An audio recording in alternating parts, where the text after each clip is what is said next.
Well, Dr. Craig, you had a chance to go to Brazil a while back, and I must say it did you some good. You look great. Oh, and thanks. we want to talk a little bit about what's been going on behind the scenes at Reasonable Faith, some of your travel, and some other things that are happening, and some things that are coming up. I guess the Brazil trip was the big thing. It was a huge event for us, Kevin. There is a tremendous following of Reasonable Faith in Brazil, both on our Facebook page and in media. And I have, I think, 7 books now that are translated into Portuguese and published in Brazil. So there was great interest in this 10-day speaking tour.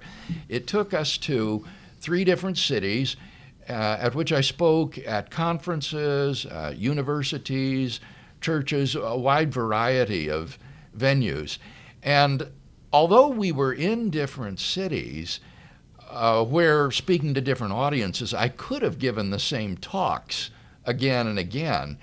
I wanted to get these talks in Portuguese for our international YouTube channel. So I actually gave 13 different talks on this trip with Portuguese translators, so that now we have 13 new videos in Portuguese on our YouTube channel to help reach and build the Portuguese church.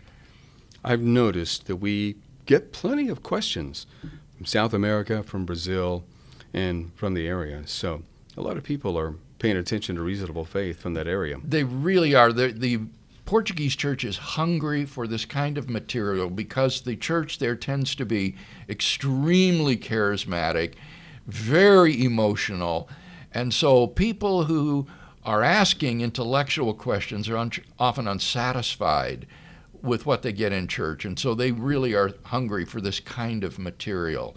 And it's exciting to see them reaching out and accessing our Reasonable Faith website and YouTube channels.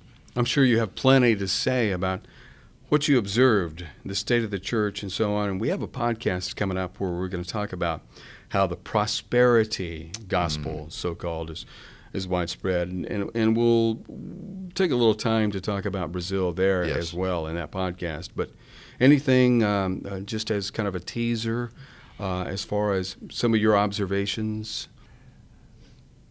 I think one of the things that struck me about the trip was the number of young, bright people who want to be involved in Reasonable Faith chapters. We have a couple of Reasonable Faith chapters there, and one of the directors, Leandro Vargas, traveled with us on this trip, and everywhere he would set up a Reasonable Faith booth and offer to people the opportunity to found a Reasonable Faith chapter in their city or university. And there was tremendous interest, and Leandro did this all on his own expense. It was really extraordinary, and he was so invaluable to us as a translator and guide in going around the country. So the interest there among the younger generation in this kind of apologetics material was striking.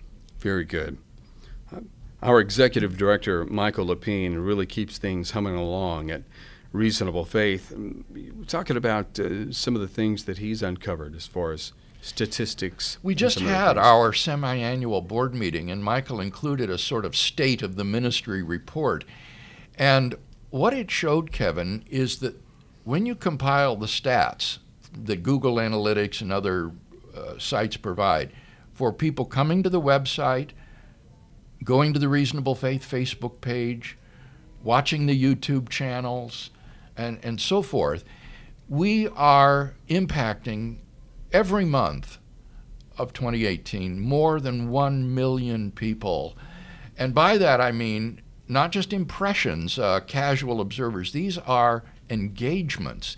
These are people who engage with the material. They like a Facebook post, they watch a video, they read an article on the website.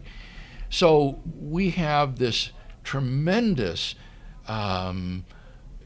audience of engaged viewers and listeners, over 1 million a month. And what's interesting also, Kevin, is that these stats do not include this podcast or the Defenders podcast. We don't really have any firm analytics on how many people are listening to those every week. We hope to get them, but those numbers would need to be added to this 1 million several 100,000 every month, as well as people who come to the speaking engagements or read a book. All of that is not included.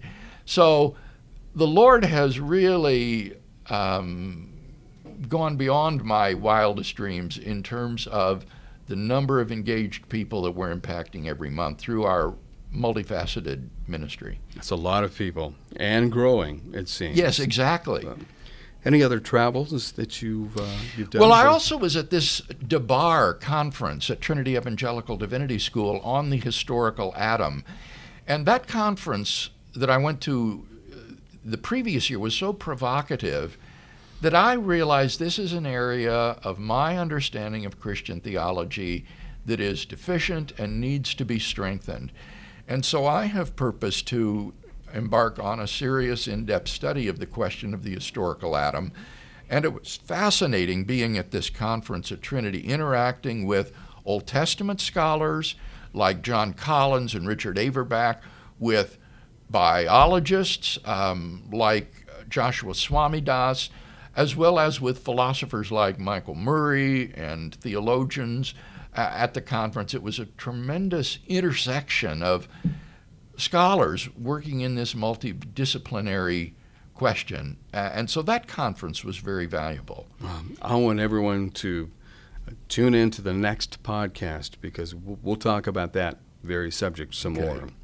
What's coming up in the future? Well, we've got, of course, this fall, the Evangelical Philosophical Society meetings and the Evangelical Theological Society meetings in Denver, as well as the American Academy of Religion and Society of Biblical Literature, which I participate in every year.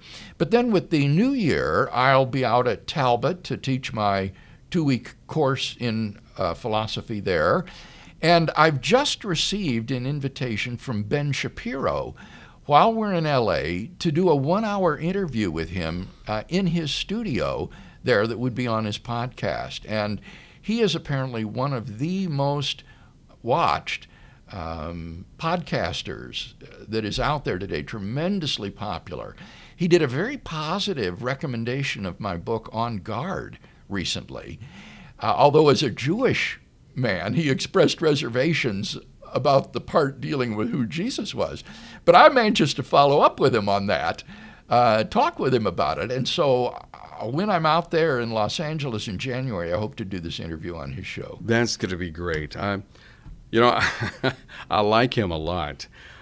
He makes so much sense. He's a young guy. Yes. And he's just one of those guys that everybody is paying attention to.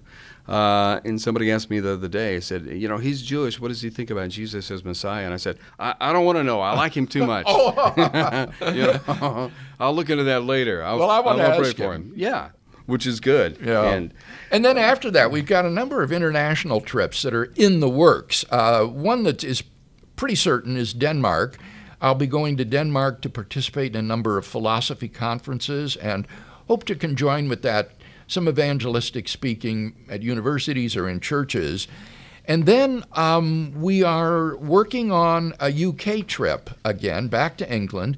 And this would have an unusual focus. It would be on British prep schools like Harrow and Eton and Wellington and Winchester. These are elite schools, boys' schools, that prepare the future leaders of Great Britain. The number of kings and prime ministers that are graduates of Eton is just astonishing. Wow. And we had hoped to do this last year, but it had to be postponed.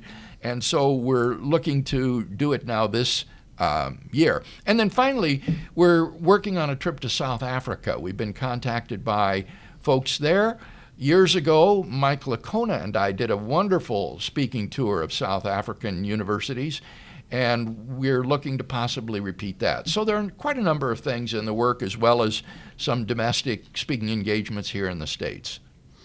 Bill, people sure like the videos, the Zangmeister videos that have been put out. This is what we found in the board report, Kevin. When I started Reasonable Faith, shortly after founding the ministry, we set a goal that by 2020, we would be reaching 1 million people per month.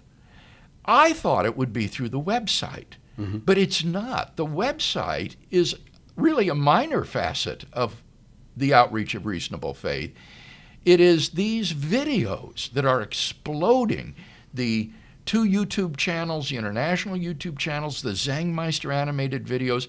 And I got a Facebook message from a woman the other day that just illustrated why this is so. She said, my husband and I are interested in understanding why Christianity is true, not just God's existence, but Christianity.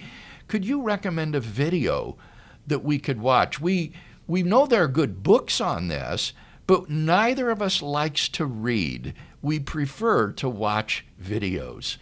And I thought, in our culture today, it is so visual that this has got to be the focus of our outreach, is on providing these kinds of video materials that can then be backed up and sustained by the website. But it will be these visual media that will be, I think, the way in which we impact the most people. Any more in the works? Are you thinking about any other topics for the Yeah, next video? Zangmeister is working right now on 2 videos on the resurrection of Jesus. He recently completed the video, Who is Jesus?, about the claims of Christ to be the Messiah, the unique Son of God, and the divine human Son of Man. But now this will be followed up by evidence for the resurrection and how do you best explain the facts. And we're going to be using a Scottish voiceover for those videos. You may have noticed that in all the videos we use different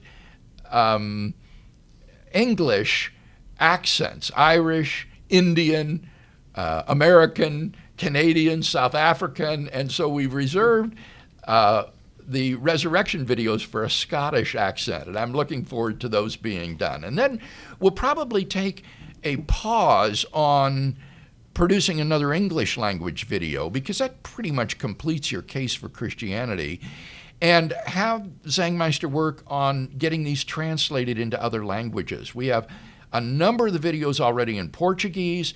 We have people in the West Bank, in Israel, working on Arabic translations of the videos. And as you can imagine, this isn't just a matter of subtitling or dubbing. The whole video needs to be redone graphically in order to put it into these other languages. And so the Zangmeister is working with folks in these other countries to make these sorts of videos available for use in places like Brazil, Spanish-speaking countries. We're finding now, at last, tremendous interest in Latin America and Central America in our Spanish materials, and that's very gratifying.